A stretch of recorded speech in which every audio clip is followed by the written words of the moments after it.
Hi hello ನಮಸ್ತೆ and welcome back to the channel women's creation zone. ನಾನು ಚೆನ್ನಾಗಿದ್ದೀನಿ, ನೀವೆಲ್ಲರೂ ಚೆನ್ನಾಗಿದ್ದೀರಾ ಅಂತ ಭಾವಿಸ್ತಾ ಇವತ್ತಿನ ವಿಡಿಯೋ ಏನಂತ ನೋಡೋಣ. ಅದಕ್ಕಿಂತ ಮುಂಚೆ ಇದೀಗ ನಮ್ಮ ಚಾನಲ್ನ ಫಸ್ಟ್ ಟೈಮ್ ವಿಸಿಟ್ ಮಾಡಿದ್ದೀರಾ ಅಂದರೆ ಪ್ಲೀಸ್ ಚಾನಲ್ನ ಸಬ್ಸ್ಕ್ರೈಬ್ ಮಾಡಿ. ಹಾಗೆಯೇ ವಿಡಿಯೋನ ಕೊನೆವರೆಗೂ ನೋಡಿ. ನಿಮ್ಗೆ ಇಷ್ಟ ಆಗಿತ್ತು ಅಂದರೆ ಲೈಕ್ ಶೇರ್ ಆ್ಯಂಡ್ ಕಮೆಂಟ್ಸ್ ಮಾಡೋದನ್ನ ಮರಿಬೇಡಿ ಗಾಯ್ಸ್. ತುಂಬ ಜನ ವೀಡಿಯೋಸ್ನ ನೋಡ್ತಾ ಇದ್ದೀರಾ, ಬಟ್ ಸಬ್ಸ್ಕ್ರೈಬ್ ಮಾಡಿದ್ರೆ ನೋಡ್ತಾ ಇದ್ದೀರಾ. ಸೊ ದಯವಿಟ್ಟು ಸಪೋರ್ಟ್ ಮಾಡಿ, ಹಾಗೆ ಸಬ್ಸ್ಕ್ರೈಬ್ ಮಾಡಿಕೊಂಡು ಆಲ್ ಅನ್ನೋ ಆಪ್ಷನ್ನ ಸೆಲೆಕ್ಟ್ ಮಾಡ್ಕೊಳ್ಳಿ. ಹಾಕ್ತಾ ನಾನು ಮಾಡೋ ವಿಡಿಯೋ ಒಂದೊಂದು ವಿಡಿಯೋ ನಿಮಗೆ ನೋಟಿಫಿಕೇಷನ್ ಆಗಿ ಹೊರಗೆ ಬಿಡುತ್ತೆ.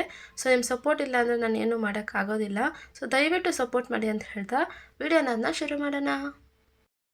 ಸೊ ಗಾಯ್ಸ್, ಇವತ್ತು ಒಂದು ಸೆಮಿ ಬ್ರೈಡಲ್ ಡಿಸೈನನ್ನು ನೋಡೋಣ. ಅದು ಕೂಡ ವಿತೌಟ್ ಮೆಟೀರಿಯಲಿಂದ, ಅಂದರೆ ನಮಗೆ ಇದರಲ್ಲಿ ಜಾಸ್ತಿ ಯಾವುದೂ ರಿಕ್ವೈರ್ಡ್ ಮೆಟೀರಿಯಲ್ ಇಲ್ಲ. ಸೊ ಬರೀ ಸಿಲ್ಕ್ ಥ್ರೆಡ್ ಅನ್ನೋದನ್ನ ಯೂಸ್ ಮಾಡಿಕೊಂಡು ಯಾವ ಥರ ಸೆಮಿ ಬ್ರೈಡಲನ್ನು ಮಾಡೋದಂತ ತಿಳಿಸ್ಕೊಂಡು ಕೊಡ್ತೀನಿ. ಸೊ ಸ್ಯಾರಿ ನೋಡ್ತಾ ಇದ್ದೀರಾ, ಸ್ಯಾರಿ ಬಂದು ಗ್ರೀನ್ ವಿತ್ ಬ್ಲೂ ಇದೆ. ಸೊ ಆಲ್ರೆಡಿ ನಾನು ಶುರು ಮಾಡಿದ್ದೀನಿ. ಇದು ಬಂದು ಸ್ವಲ್ಪ ಪಾರ್ಟಿ ವೇರ್ ಸ್ಯಾರಿ ಥರ ಇದೆ, ಅಂದರೆ ರಿಸೆಪ್ಷನ್ನಿಗೆ ಆ ಥರ ನೀವು ವೇರ್ ಮಾಡಿದ್ರಂದರೆ ತುಂಬ ಗ್ರ್ಯಾಂಡ್ ಲುಕ್ ಅನ್ನೋದು ಕೊಡುತ್ತೆ. ಸೊ ಮಾರ್ನಿಂಗ್ ಅಂತೂ ಇದು ಸ್ಯಾರಿ ನಿಮಗೆ ವೇರ್ ಮಾಡೋಕ್ಕೆ ಅಷ್ಟೊಂದು ಚೆನ್ನಾಗಿ ಕಾಣಿಸೋದಿಲ್ಲ ಅಂತ ನಾನು ಸಜೆಷನ್ ಮಾಡ್ತೀನಿ. ಸೊ ನೈಟಲ್ಲಿ ನೀವು ಇದನ್ನು ವೇರ್ ಮಾಡಿದ್ದೀರಂದರೆ ತುಂಬ ಚೆನ್ನಾಗಿ ಕಾಣುತ್ತೆ. ಸೊ ಅದಕ್ಕೋಸ್ಕರ ಸ್ವಲ್ಪ ಇದು ಪಾರ್ಟಿ ವೇರ್ ಅಲ್ವಾ, ಸೊ ನೋಡೋದಕ್ಕೂ ಸ್ವಲ್ಪ ಫ್ಯಾನ್ಸಿ ಡಿಸೈನ್ ಆಗಿರಲಿ ಅನ್ನೋಕ್ಕೋಸ್ಕರ ಈ ಒಂದು ಡಿಸೈನ್ ಅನ್ನೋದನ್ನ ನಾನು ಮೇಕ್ ಮಾಡ್ತಾ ಇದ್ದೀನಿ. ಸೊ ಆಲ್ರೆಡಿ ಬೇಸ್ಲೈನನ್ನು ಶುರು ಮಾಡಿದ್ದೀನಿ. ಸೊ ಜಾಸ್ತಿ ಕಷ್ಟ ಏನಿಲ್ಲ, ಅದಕ್ಕೆ ನಾನು ಆಲ್ಮೋಸ್ಟ್ ಮುಗಿಸ್ಬಿಟ್ಟೆ. ಆದರೂ ಒಂದ್ಸರಿ ನೋಡ್ಕೊಳ್ಳಿ. ಸ್ಟಾರ್ಟಿಂಗಿಂದ ನಾವು ಯಾವಾಗಲೂ ಲಾಕ್ ಆಡ್ತೀವಲ್ಲ, ಆ್ಯಸ್ ಯೂಶ್ವಲ್ ಲಾಕ್ ಅನ್ನೋದನ್ನ ಹಾಕ್ಕೊಂಡು ಇಲ್ಲಿಗೆ ನಾನು ಅರಳೆ ದಾರಾನದನ್ನ ತೊಗೊಂಡಿದ್ದೀನಿ. ಅದು ಯಾವ ಕಲರ್ ಅಂದರೆ ಸ್ಯಾರಿ ಬಾಡಿ ಕಲರಿಂದ. ಸೊ ಅಲ್ಲಿಂದ ದಾರ ಅನ್ನೋದನ್ನ ಶುರು ಮಾಡಿದ್ದೆ. ಸೊ ಸ್ಟಾರ್ಟಿಂಗಲ್ಲಿ ನಾನು ಲಾಕ್ ಅನ್ನೋದನ್ನ ಮಾಡ್ತಾ ಅಲ್ಲಿಂದ 3 ಚೈನನ್ನು ಹಾಕಿದ್ದೆ. 3 ಚೈನನ್ನು ಹಾಕಿ ಎಲ್ಲಿ ಬರುತ್ತೆ ನೋಡಿ ಅಲ್ಲಿಗೆ ಲಾಕ್ ಅನ್ನೋದನ್ನ ಮಾಡಿ ಈಗ 4 ಚೈನ್ ಅನ್ನೋದನ್ನ ಹಾಕಿದ್ದೀನಿ. 4 ಚೈನ್ ಅನ್ನೋದನ್ನ ಹಾಕ್ಕೊಂಡು ಎಲ್ಲಿಗೆ ಬರುತ್ತೋ ಅಲ್ಲಿಗೆ ನೋಡಿ 3 ಚೈನ್ ಗ್ಯಾಪ್ ಅಷ್ಟು ನಾನು ಲಾಕ್ ಅನ್ನೋದನ್ನ ಮಾಡ್ತಾಯಿದ್ದೀನಿ. ಸೊ 3 ಚೈನ್ 4 ಚೈನ್ ಆದಮೇಲೆ ಅಗೇನ್ 3 ಚೈನ್ ಅನ್ನೋದನ್ನ ಹಾಕ್ತಾಯಿದ್ದೀನಿ. ಸೊ 3 ಚೈನ್ ಹಾಕಿ ಎಲ್ಲಿಗೆ ಬರುತ್ತೋ ನೋಡಿ ಅಲ್ಲಿಗೆ ನಾನು ಲಾಕ್ ಅನ್ನೋದನ್ನ ಮಾಡ್ತಾಯಿದ್ದೀನಿ. ಸೊ ಬೇಸ್ ಲೈನ್ ಅನ್ನೋದು ಈ ಥರನೇ ಆಗಿರುತ್ತೆ, ಅಂದರೆ 3 ಚೈನು 4 ಚೈನು 3 ಚೈನು 4 ಚೈನು ಅಂತ. ಸೊ 3 ಚೈನ್ ಆದಮೇಲೆ 4ನೇ ಚೈನ್ ಅನ್ನೋದನ್ನ 4 ಚೈನ್ ಗ್ಯಾಪ್ ಅಷ್ಟು ನೋಡಿ 3 ಚೈನ್ ಗ್ಯಾಪ್ ಅಷ್ಟು ನಾವು ಲಾಕ್ ಅನ್ನೋದನ್ನ ಮಾಡಬೇಕಾಗುತ್ತೆ. ಸೊ ಬೇಸ್ ಲೈನ್ ತುಂಬ ಕಷ್ಟ ಏನು ಇಲ್ಲ. ಸೊ ಈಸಿ ಇದೆ ಅಂತ ಹೇಳ್ಬಿಟ್ಟು ನಿಮಗೆ ತೋರಿಸಿದ್ರೆ ಅರ್ಥ ಆಗುತ್ತೆ ಅಂತೇಳಿ ಅಷ್ಟೇ ಮುಗಿಸಿದ್ದೀನಿ. ಸೊ ಕಟ್ ಮಾಡಿ ಹೊರಗಡೆ ತೆಗೆಯೋಣ. ಈಗ ನೋಡಿ 2ನೇ ಲೈನನ್ನು ಸ್ಟಾರ್ಟ್ ಮಾಡಿದ್ದೆ. ಸೊ 2ನೇ ಲೈನ್ ಕೂಡ ತುಂಬ ಈಸಿ ಇದೆ, ಅಂದರೆ 3 ಚೈನ್ ಆದಮೇಲೆ 4ನೇ ಚೈನ್ ಏನಿದೆಯೋ ಆ ಗ್ಯಾಪಲ್ಲಿ ನಾವು 6 ಚೈನನ್ನು ಕ್ರಿಯೇಟ್ ಮಾಡಿದ್ದೀವಿ. ಇಲ್ಲಿಗೆ ನಾನು ಡಬಲ್ ಕ್ರೋಶೆ ಅನ್ನೋದನ್ನ ಯೂಸ್ ಮಾಡಿ ಒಂದು 4 ಚೈನ್ ಗ್ಯಾಪಿಗೆ 12 ಡಬಲ್ ಕ್ರೋಶೆ ಅನ್ನೋದನ್ನ ಮಾಡಿದ್ದೀನಿ. ಹೇಗಂತ ನೋಡೋಣ. ಸೊ ಈಗ ನೋಡಿ ಒಂದು 6 ಚೈನನ್ನು ಮುಗಿಸಿದ್ದೆ. ಸೊ 6 ಚೈನನ್ನು ಮುಗಿಸಿದಾದ್ಮೇಲೆ ಅಲ್ಲಿಂದ ಒಂದು ಸಿಂಗಲ್ ಚೈನನ್ನು ಹಾಕ್ಕೊಂಡು ಸೂಜಿ ಮೇಲೆ ಒಂದು ಸರಿ ಈ ಥರ ನಾನು ದಾರನನ್ನು ಸುತ್ತಕೊಂಡು 4 ಚೈನ್ ಏನು ಹಾಕಿದ್ವು ಆ 4 ಚೈನ್ ಗ್ಯಾಪಿಂದ ದಾರನನ್ನು ತಂದು 3 ಲೂಫ್ ಆಗಿರುತ್ತಲ್ವಾ, ಸೊ 2 ಲೂಫ್ ಒಂದು 2 ಲೂಫ್ ಒಂದು ಅಂತ ಡಬಲ್ ಕ್ರೋಶೆ ಅನ್ನೋದನ್ನ ಮಾಡ್ತಾ ಇದ್ದೀನಿ. ಸೊ ಇಲ್ಲಿಗೆ ನಮಗೆ ಯಾವುದೇ ರೀತಿಯಂಥ ಗ್ಯಾಪ್ ಅನ್ನೋದು ಇರೋದಿಲ್ಲ. ಆಫ್ಟರ್ ನಾವು 6 ಚೈನನ್ನು ಕಂಪ್ಲೀಟ್ ಮಾಡಿ ನಾವು ಲಾಕ್ ಅನ್ನೋದನ್ನ ಮಾಡಬೇಕಾಗಿದ್ದರೆ ನಮಗೆ ಯಾವುದೇ ರೀತಿಯಂಥ ಗ್ಯಾಪ್ ಅನ್ನೋದು ಕಂಡು ಬರೋದಿಲ್ಲ ಇಲ್ಲಿ. ಸೊ ಹಾಗೆಯೇ ಲಾಕ್ ಅನ್ನೋದನ್ನ ಮಾಡ್ತಾ ಅಲ್ಲಿಂದನೇ ಹಾಗೆ ನೆಕ್ಸ್ಟ್ ಆರ್ಚ್ ಅನ್ನೋದನ್ನ ಕ್ರಿಯೇಟ್ ಮಾಡಿರ್ತೀವಿ. ಸೊ ಈ ಥರ ನಿಮಗೆ ಆರ್ಚ್ ಹಾಕೋದನ್ನ ಆಲ್ರೆಡಿ ನಾನು ಬೇರೆ ವಿಡಿಯೋಗಳಲ್ಲಿ ಪೋಸ್ಟ್ ಮಾಡಿದ್ದೀನಿ. ಬೇಕು ಅಂದರೆ ಮೇಲೆ ಐ ಬಟನಲ್ಲಿ ಲಿಂಕ್ ಅನ್ನೋದನ್ನ ಶೇರ್ ಮಾಡಿರ್ತೀನಿ, ಫ್ರೀ ಇದ್ದರೆ ನೀವು ನೋಡಿ. ಸೊ ಈಗ ನೋಡಿ ನಾನು ಡಬಲ್ ಕ್ರೋಶೆ ಅನ್ನೋದನ್ನ ಹಾಕ್ತಾಯಿದ್ದೀನಿ. ಎಲ್ಲಿವರೆಗೂ ಅಂತಂದರೆ ನಿಮಗೆ ಆ 4 ಚೈನ್ ಗ್ಯಾಪ್ ಫಿಲ್ ಆಗೋಷ್ಟು ನೀವು ಚೈನ್ ಅನ್ನೋದನ್ನ ಕಂಬ ಅನ್ನೋದನ್ನ ನೀವು ಹಾಕೋಬೇಕಾಗುತ್ತೆ. ಸೊ ಇದನ್ನು ನಾವು ಡಬಲ್ ಕ್ರೋಶೆ ಅಂತ ಹೇಳ್ತೀವಿ. ಸೊ ಗೊತ್ತಿದೆ ಅಂದ್ಕೊಳ್ತೀನಿ ಡಬಲ್ ಕ್ರೋಶೆ, ಅದಕ್ಕೆ ನಾನು ಫಾಸ್ಟಾಗಿ ವಿಡಿಯೋ ಅನ್ನೋದನ್ನ ಮಾಡ್ತಾಯಿದ್ದೀನಿ.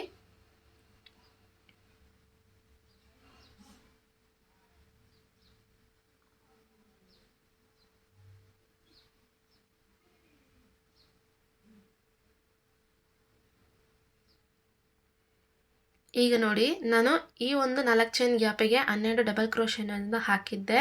ಈಗ 3 ಚೈನ್ ಹಾಕಿದ್ವಲ್ಲ ಬೇಸ್ ಲೈನಲ್ಲಿ, ಆ 3 ಚೈನಿಗೆ ನಾನು ಲಾಕ್ ಅನ್ನೋದನ್ನ ಮಾಡ್ತಾ ಇದ್ದೀನಿ. ಈಗ ಆರ್ಚ್ ಅನ್ನೋದು ಕಂಪ್ಲೀಟ್ ಆಗಿದೆ. ಸೊ ಈಗ ಇಲ್ಲಿ ಆರ್ಚ್ ಅನ್ನೋದನ್ನ ಮುಗಿಸಿದ ಆದಮೇಲೆ ನಾನು ಅಗೇನ್ ಪಕ್ಕದಲ್ಲೇ ಒಂದು ಸಿಂಗಲ್ ಕ್ರೋಶೆ ಅನ್ನೋದನ್ನ ಅಥವಾ ಸಿಂಗಲ್ ಚೈನ್ ಅನ್ನೋದನ್ನ ಹಾಕ್ಕೊಳ್ತಾ ಇದ್ದೀನಿ ನೋಡಿ ಈ ರೀತಿ. ಈಗ ನಾನು ಸಿಂಗಲ್ ಚೈನನ್ನು ಹಾಕಿದ ನಂತರನೇ ಅಲ್ಲಿಂದನೇ ಸೂಜಿ ಮೇಲೆ ಒಂದು ಸರಿ ದಾರನ ಸುತ್ತಕೊಂಡು ನೆಕ್ಸ್ಟ್ 4 ಚೈನ್ ಗ್ಯಾಪಿಗೆ ಡಬಲ್ ಕ್ರೋಶೆ ಅನ್ನೋದನ್ನ ಶುರು ಮಾಡ್ತಾ ಇದ್ದೀನಿ. ಸೊ ಈ ಥರನೇ ನಾವು ಸೆಕೆಂಡ್ ಲೈನ್ ಅಥವಾ ಆರ್ಚ್ ಅನ್ನೋದನ್ನ ಮಾಡೋದು ಈ ಥರನೇ ಆಗಿರುತ್ತೆ. ಸೊ ಹೇಳಿದ್ನಲ್ವಾ ಎಲ್ಲಿಗೂ ನಮಗೆ ಗ್ಯಾಪ್ ಅನ್ನೋದು ಬರೋದಿಲ್ಲ. ಹಾಗೆಯೇ ಒಂದು ಯು ಶೇಪಲ್ಲಿ ಆರ್ಚ್ ಅನ್ನೋದು ಕಂಟಿನ್ಯೂ ಆಗ್ತಾ ಹೋಗುತ್ತೆ. ಇದ್ರ ಮಧ್ಯದಲ್ಲಿ ನಾವು ಕುಚ್ಚನ್ನೋದನ್ನ ಹೇಗೆ ಕಟ್ಟೋದಂತ ತೋರಿಸ್ಕೊಂಡು ಕೊಡ್ತೀನಿ.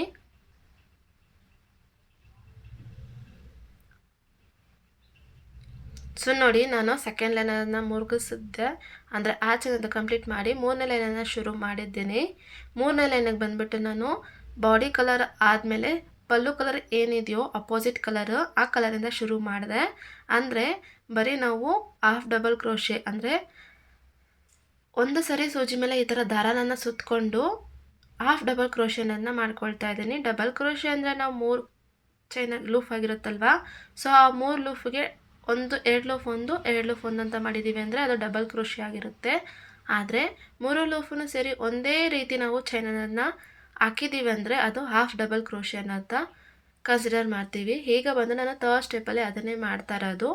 ಸೊ ನಾವು ಲಾಕನನ್ನು ಮಾಡಿದ್ಮೇಲೆ ಆ್ಯಸ್ ಯೂಶುವಲ್ 6 ದಾರನನ್ನು ತಗೊಂಡು ಸ್ಟಾರ್ಟಿಂಗಿಂದ ನಾವು ಲಾಕನನ್ನು ಹಾಕಿದ ಆದಮೇಲೆ ನಾವು ಮಾಡಿರ್ತೀವಲ್ಲ ಎವ್ರಿ ಡಬಲ್ ಕ್ರೋಶೆ, ಎವ್ರಿ ಕಂಬದ ಮಧ್ಯೆಯಿಂದ ಈ ಥರ ನಾನು ದಾರನನ್ನು ಇನ್ಸೆಟ್ ಮಾಡಿ ದಾರನನ್ನು ತಂದರೆ ನನಗೆ 3 ಲೂಫ್ ಅನ್ನೋದು ಕ್ರಿಯೇಟ್ ಆಗಿರುತ್ತೆ. 3 ಲೂಫ್ ಸೇರಿ ನಾನು ಒಂದೇ ಲಾಕ್ ಅನ್ನೋದನ್ನ ಮಾಡಿದೆ. ಈ ಥರ ನಾನು 12 ಡಬಲ್ ಕ್ರೋಶೆ ಮಾಡಿದ್ದೀನಿ ಅಂದರೆ, ಒಂದು ಆರ್ಚಿಗೆ 12 ಡಬಲ್ ಕ್ರೋಶೆ ಮಾಡಿದ್ದೀನಿ ಅಂದರೆ, ಈಗ ಹಾಫ್ ಡಬಲ್ ಕ್ರೋಶೆ ಮಾಡಬೇಕಾದ್ರೆ 6 ಹಾಫ್ ಡಬಲ್ ಕ್ರೋಶೆ ಆದಮೇಲೆ ನಾನು ಈ ರೀತಿ ಒಂದು 2 ಚೈನನ್ನು ಹಾಕಿ, ಅದಾದಮೇಲೆ ಸೂಜಿ ಮೇಲೆ ಒಂದು ಸರಿ ದಾರನನ್ನು ಸುತ್ತಕೊಂಡು ಹಾಗೆ ನೆಕ್ಸ್ಟ್ 6 ಡಬಲ್ ಆದಮೇಲೆ 7ನೇ ಡಬಲ್ ಕ್ರೋಶೆ ಇರುತ್ತಲ್ವ, ಆ 7ನೇ ಡಬಲ್ ಕ್ರೋಶೆಗೆ ನಾನು ಸೂಜಿಯಿಂದ ದಾರನ ತಂದೆ. 3 ಲೂಫ್ ಆಗಿರುತ್ತೆ, 3 ಲೂಫ್ ಸೇರಿ ಒಂದೇ ಲೂಫನನ್ನು ಮಾಡಿದ್ದೆ. ಸೊ ಈ ಗ್ಯಾಪಲ್ಲೇ ನಾವು ಕುಚ್ಚನನ್ನು ಕಟ್ಟಬೇಕಾಗುತ್ತೆ. ಆಲ್ರೆಡಿ ನಾನು ಈ ಥರ ವೀಡಿಯೋಸನ್ನು ಪೋಸ್ಟ್ ಮಾಡಿದ್ದೀನಿ. ಸೊ ಅದನ್ನು ಕೂಡ ನಿಮಗೆ ಐ ಬಟನಲ್ಲಿ ಲಿಂಕ್ ಅನ್ನೋದನ್ನ ಶೇರ್ ಮಾಡಿರ್ತೀನಿ. ನೀವು ಬೇಕಾದ್ರೆ ನೋಡಿ, ನಿಮಗೆ ಇನ್ನೂ ಡೆಪ್ತಾಗಿ ಅರ್ಥ ಅನ್ನೋದು ಆಗುತ್ತೆ. ಸೊ ಆಫ್ಟರ್ 2 ಚೈನ್ ಅನ್ನೋದನ್ನ ಮುಗಿಸಿದಾದ್ಮೇಲೆ ಅಲ್ಲಿಂದ ಈ ಕಡೆಗೂ ನಮಗೂ 6 ಚೈನ್ ಅನ್ನೋದು ಗ್ಯಾಪ್ ಇರುತ್ತೆ. ಆ ಡಬಲ್ ಕ್ರೋಶೆ ಅನ್ನೋದು ಇರುತ್ತಲ್ವ, ಆ ಡಬಲ್ ಕ್ರೋಶೆಗೂ ನಾವು ಹಾಫ್ ಡಬಲ್ ಕ್ರೋಶೆ ಅನ್ನೋದನ್ನ ಹಾಕ್ತಾ ಈ 6 ಚೈನನ್ನು ಕಂಪ್ಲೀಟ್ ಮಾಡಬೇಕಾಗುತ್ತೆ. ಸೊ ನಿಮ್ಗೆ ಅರ್ಥ ಆಗುತ್ತೆ ಅಂತ ಅಂದ್ಕೊಳ್ತೀನಿ. ಸೊ ಅದಕ್ಕೆ ನಾನು ಜಾಸ್ತಿ ಡೆಪ್ತಾಗಿ ತೋರ್ಸೋಕ್ಕೆ ಹೋಗಿಲ್ಲ. ಸೊ ಈಗ ನೋಡಿ, ನಾನು 6ನೇ ಬಾರಿ ಹಾಫ್ ಡಬಲ್ ಕ್ರೋಶೆ ಅನ್ನೋದನ್ನ ಮಾಡ್ತಾಯಿದ್ದೀನಿ. ಈ ರೀತಿ ಹಾಫ್ ಡಬಲ್ ಕ್ರೋಶೆ ಅನ್ನೋದು ಆದಮೇಲೆ 3 ಚೈನ್ ಗ್ಯಾಪಿಗೆ ನಾವು ಲಾಕ್ ಅನ್ನೋದನ್ನ ಮಾಡಿದ್ವಲ್ಲ, ಆ 3 ಚೈನ್ ಗ್ಯಾಪಿಗೆ ಮಧ್ಯದಲ್ಲಿ ಒಂದು ಲಾಕ್ ಅನ್ನೋದನ್ನ ಮಾಡ್ತಾಯಿದ್ದೀವಿ. ಅಂದರೆ 2 ಚೈನನ್ನು ಕಂಪ್ಲೀಟ್ ಮಾಡ್ತಾಯಿದ್ದೀನಿ. ಸೊ ಇಲ್ಲಿಗೆ ನಾವು ಕಂಪ್ಲೀಟ್ ಆದಮೇಲೆ ನೋಡಿ, ಈಗ ನೋಡ್ಕೊಳ್ಳಿ, ನಿಮಗೆ ನೀಟಾಗಿ ಗೊತ್ತಾಗುತ್ತೆ. ಸೊ 12 ಡಬಲ್ ಕ್ರೋಶೆ ಅನ್ನೋದನ್ನ ಹಾಕಿದ್ದಲ್ಲ, ಸೊ ಹಾಫ್ ಡಬಲ್ ಕ್ರೋಶೆ ಆದಮೇಲೆ 2 ಚೈನ್ ಹಾಕಿದ್ದೀನಿ. ಅದಾದಮೇಲೆ ಅಗೇನ್ 6 ಡಬಲ್ ಕ್ರೋಶೆ ಅನ್ನೋದನ್ನ ಕಂಟಿನ್ಯೂ ಮಾಡಿದ್ದೀನಿ. ಸೊ ಮಧ್ಯಕ್ಕೆ ಬಂದು ನಮಗೆ ಆ 2 ಚೈನ್ ಅನ್ನೋದು ಕಾಣ್ತಾ ಇರುತ್ತೆ. ಸೊ ಹಾಗೆ ನೋಡಿ, ನೆಕ್ಸ್ಟ್ ಡಬಲ್ ಕ್ರೋಶೆ ಅನ್ನೋದನ್ನ ಸ್ಟಾರ್ಟ್ ಮಾಡ್ತಾ ಇದ್ದೀನಿ. ನೆಕ್ಸ್ಟ್ ಡಬಲ್ ಕ್ರೋಶೆ ಮಧ್ಯದಿಂದ ನಾವು ಸೂಜಿಯನ್ನು ಬಿಟ್ಟು ದಾರನನ್ನು ತಂದು 3 ಲೂಫ್ ಆಗಿರುತ್ತಲ್ವಾ, ಸೊ 2 ಲೂಫ್ ಒಂದು ಅಂತ ನಾನು ಹಾಫ್ ಡಬಲ್ ಕ್ರೋಶೆ ಅನ್ನೋದನ್ನ ಸ್ಟಾರ್ಟ್ ಮಾಡ್ತಾ ಇದ್ದೀನಿ. ತುಂಬ ಈಸಿ ಇದೆ ಡಿಸೈನು, ತುಂಬ ಅಂದರೆ ತುಂಬ ಈಸಿ. ನಿಮಗೆ ಅರ್ಥ ಆಗೋಯ್ತು ಅಂದರೆ ವಿತಿನ್ 1 ಅವರಲ್ಲಿ ಈ ಡಿಸೈನ್ ಅನ್ನೋದನ್ನ ನೀವು ಕಂಪ್ಲೀಟ್ ಮಾಡ್ಬೋದು. ಸ್ವಲ್ಪ ಟೈಮ್ ಇಟ್ಟಂಗೆ ಕಾಣಿಸುತ್ತೆ, ಯಾಕೆ ಅಂದರೆ ಇದು full and full crochet work ಆಗಿರೋದ್ರಿಂದ ನಿಮಗೆ ಸ್ವಲ್ಪ ಕಷ್ಟ ಅಂತಲೇ ಅನಿಸುತ್ತೆ. ಹೀಗೆ ನೋಡ್ಕೊಳ್ಳಿ ನೀಟಾಗಿ. ಈ ಥರ ನಾನು ಸೂಜಿಯಿಂದ ದಾರನ ತಂದು 3 ಲೂಫ್ ಆಯ್ತಲ್ವ, 3 ಸೇರಿ ಒಂದೇ ಚೈನ್ ಲಾಕ್ ಅನ್ನೋದನ್ನ ಮಾಡಿದ್ದೆ. ಸೊ ಇದೇ ರೀತಿಯೇ ನಾವು ಎಲ್ಲನೂ ಮಾಡಬೇಕಾಗುತ್ತೆ. ಸೊ ಮುಗಿಸ್ಬಿಟ್ಟು ತೋರಿಸ್ತೀನಿ. ಈಗ ನೋಡಿ, ಫುಲ್ ಕಂಪ್ಲೀಟ್ ಮಾಡಿ ಹಾಗೆಯೇ 2 ಚೈನ್ ಗ್ಯಾಪ್ ಮಧ್ಯದಲ್ಲಿ ನಾನು ಕುಚ್ಚು ಕೂಡ ಕಟ್ಟಿದ್ದೀನಿ. ಕುಚ್ಚು ಕೂಡ ನಾವು ಬರೀ ಒಂದೇ ಕಲರಲ್ಲಿ ಕಟ್ಟಿದ್ರೆ ಕಟ್ಬೋದು, ಇಲ್ಲಾಂದರೆ 2 ಕಲರ್ ಬೇಕು ಅಂದರೆ 2 ಕಲರ್ ಕೂಡ ನೀವು ಕಟ್ಕೋಬೋದು, ಅದು ನಿಮಗೆ ಸಂಬಂಧಪಟ್ಟಿದ್ದು. ಸೊ ಗೈಸ್, ಇದು ಬಂದು ಫೈನಲ್ ಔಟ್ಕಮ್ ಆಗಿದೆ. ಸೊ ನೋಡಿದ್ರಲ್ಲ ಎಷ್ಟು ಈಸಿಯಾಗಿ ಡಿಸೈನ್ ಅನ್ನೋದನ್ನ ಕಂಪ್ಲೀಟ್ ಮಾಡಿದ್ದೀವಿ. ಸೊ ಬೇಕು ಇದಕ್ಕೆ ಗ್ರ್ಯಾಂಡಾಗಿ ಅಂತ ಏನಾದರೂ ಅನಿಸಿದರೆ ಮಧ್ಯದಲ್ಲಿ ನೀವು ಸ್ಟೋನ್ ಚೈನ್ ಅಥವಾ ಬಾಲ್ ಚೈನ್ ಅನ್ನೋದನ್ನ ಪೇಸ್ಟ್ ಮಾಡಿ ಇನ್ನೂ ಸ್ವಲ್ಪ ಲುಕ್ ಅನ್ನೋದು ಕ್ರಿಯೇಟ್ ಮಾಡ್ಬೋದು. ಸೊ ಇದು ಇವತ್ತಿನ ಡಿಸೈನ್ ಆಗಿದೆ. ಹೋಪ್ ನಿಮ್ಮೆಲ್ಲರಿಗೂ ಇಷ್ಟ ಆಗಿದೆ ಮತ್ತು ಅರ್ಥ ಆಗಿದೆ ಅಂತ ಅಂದ್ಕೊಳ್ತೀನಿ. ಇಷ್ಟ ಆಗಿದ್ರೆ ಲೈಕ್ ಮಾಡೋದನ್ನ ಮರಿಬೇಡಿ. ಹಾಗೆಯೇ ವಿಡಿಯೋನ ಕೊನೆವರೆಗೂ ನೋಡೋದಕ್ಕೆ ನಿಮ್ಮೆಲ್ಲರಿಗೂ ತುಂಬ ಧನ್ಯವಾದಗಳು. ಮುಂದೆ ಮತ್ತೊಂದು ವಿಡಿಯೋದಲ್ಲಿ ಮತ್ತೆ ಸಿಗೋಣ. ಅಲ್ಲಿವರೆಗೂ ಎಲ್ಲರೂ ಸೇಫ್ ಆಗಿರಿ ಅಂತ ಹೇಳ್ತಾ ನಾನು ವಿಡಿಯೋನ ಮುಗಿಸ್ಕೊಳ್ತಾ ಇದ್ದೀನಿ. ನಮಸ್ಕಾರ.